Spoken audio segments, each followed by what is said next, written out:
We'll check in with Dana Perino, Newt Gingrich, much more. First, joining us with the very latest from the White House, where Joe Biden just delivered a short speech calling on Americans to lower the political temperatures. Our very own Peter Doocy. You know, Peter, I can go on and keep playing just his comments and Jill Biden's comments from last week. Maybe he needs to start by being a good example, because last week he was not a good example. And, Sean, the next couple days, he will have a chance to demonstrate whether or not he wants to follow through on what he was just talking about. They canceled some remarks that were scheduled tomorrow in Austin, Texas. But tomorrow night, he's flying out to Nevada for some pre-planned campaign stops, talking to unions. And the campaign is telling us, remember, this time last night when we were talking, we were reporting that the campaign was going to pull down all their TV ads for the time being. They were going to pause outbound communications. They are going to resume making their case starting at some point tomorrow, where they lay out their version for the future, and they will explain why they think the Trump and Republican version of the next 4 years is not as good.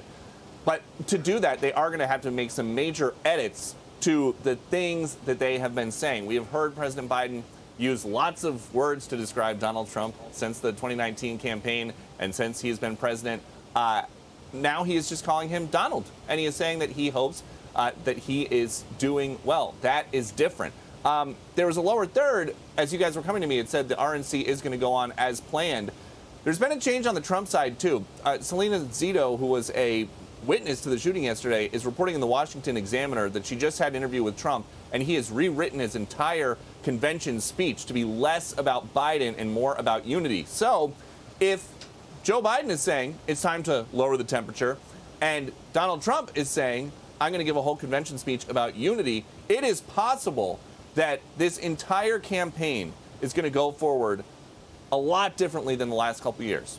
That's just if you take both these men at their word. You know, in the same speech, and I'll get into more detail with Newt Gingrich in a minute about this, in that same speech, he did bring up January 6th, but interestingly, Peter, we had 574 riots in the summer of 2020. We had a couple of dozen dead Americans. We had cops pelted with bricks, rocks, bottles, Molotov cocktails, and thousands of cops injured, and billions in property damage. And I'll get into Vice President Kamala Harris. Days after a police precinct in Minneapolis was burned to the ground, she tweets out a bail fund for the people involved in the rioting. But they said they were mostly peaceful protests. So I'm not exactly sure that he's, even in his own speech, is living up to his standard.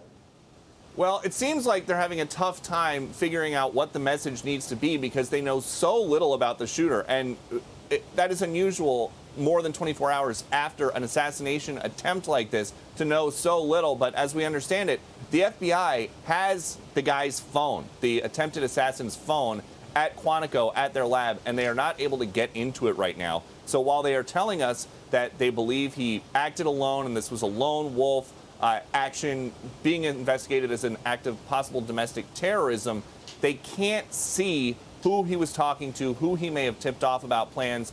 And so I think we will hear the White House message on this evolve a little bit, but the general theme, once we know more about the shooter, but the general theme with regards to this assassination attempt on Donald Trump, at least between now and November, is going to be one of trying to lower the temperature a little bit, especially because Joe Biden, as the person in charge of the executive, is the one who is in charge of the Secret Service for Donald Trump and whoever he rolls out as his running mate in the next couple days. And so he wants to put out the word.